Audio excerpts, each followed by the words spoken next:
പിന്നെ ഇവിടെ വന്നു കഴിഞ്ഞാൽ ഒരു ഹോട്ടലിൽ പോയതോ അല്ല റിസോർട്ടിൽ പോയ ഫീൽ അല്ല ശരിക്കും.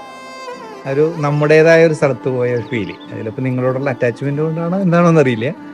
അത് നമ്മുടെ മനസ്സ് തുറന്ന് ഈ മണ്ണിനോട് ചേർന്ന് ഭംഗിയായിട്ട് ഉപയോഗിക്കാൻ പറ്റും. ഓരോ ഈച്ച് ആൻഡ് എവറി പ്ലേസും നമുക്ക് ആ ഒരു കണ്ണിനും മനസ്സിനും ഒരു കുളിർമയേകുന്നൊരു സംഭവം കിട്ടിയിട്ടുണ്ട്. നമ്മൾ മെഡിറ്റേഷൻ ചെയ്തപ്പോഴാണേലും ആ ഫീലോടുകൂടി ഇരിക്കാൻ പറ്റും.